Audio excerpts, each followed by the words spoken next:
አማን ነው ሰላም ነው ፒስ ነው የሚለው ሁሉ ጸበል ሲሄድ እግዚአብሔር ይመስገን። ገና መጾም ከጀመራችን 3 ቀን ሳይሆን እርግጥ እኮ አይጾምም። አየሁ ይሄን አውደልድል ስንት ቤተክርስቲያን እየጠፋ ይላል። ተመልከቱ። አንዲት ሴትዮ ገዳም ዕለቱን ገብታ አሉ እሳት እየሞቀች እሳቱ ፍንጥር ብሎ ፈጃት አሉ። ፍንጥር ብሎ ሲፈጃት ዕለቱን ገዳም የገባችለት ነው። እናንተ እኛን ጣድቃኖችን እንዲህ የበላ በዓለም ያለውንም እንዴት ሊያደርገው ነው አለች። ዕለቱን ገብታ ማለት ነው። ይገርማል እኮ በእውነቱ ማለት ገና ምኑንም ሳንጀምረው ማለት ነው። አንድ ነገር ሳንጀምር መመጻደቅ መኩራት እንጀምራለን ማለት ነው። እኔ እንዲህ ያለው ጻድቅ ነኝ፣ እኔ እንዲህ ያለው ጸሎተኛ ነኝ።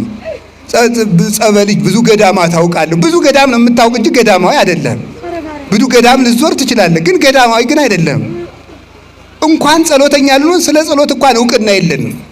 ስለዚህ ስንመጻደቅ ስንመካ ሕፃን ልጅ ለራሱ ክብር አይጨነቅም።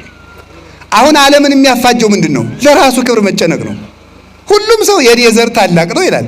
የማን ዘር ነው እንግዲያ? ትንሽ እንደው እኮ ግሩም ነው።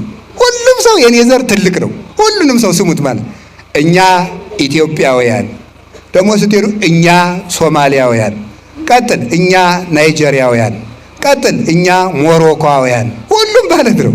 እኛ እንደዚህ እኛ እንደዚህ እንዲህ ያለውን ኩራት ነው መተው። ልናገር አንድ ቃል አይከፋችሁም? የሚፈርስ የሚበሰብስ የባሰም ልናገር ነው። የሚተላ የባሰም ልናገር የሚሸት የሰው ልጅ ምን ያኮራዋል ይላል ሲራክ ነው ያለ። በሶስተኛው ቀን ቀብረው ሲመለሱ የምትለወጥ አይደለም እንዴ ይላል። ምን ያኮራል?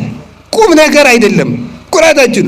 እውቀቱን ስንኮራበት ምን ትፍከ ዘይነሳይከም ካልከ ተምረህ እኮ ነው። የበላይ መምህር እኮ አለብህ፣ አስተምሮሃል እኮ። እንዲያውም ቅዱስ ባስልዮስ እንኳን ዘቂሳርያማ ሲናገር ምንም ሊቅ ብትሆን የፊደሉ መምህር ይበልጣል። ፊደል አስተምሮሃል። ፊደልን ያላወቅበት ጊዜ ነበር። ስለዚህ የፊደል መምህር ይበልጣል። ምን ያመጻድቃል?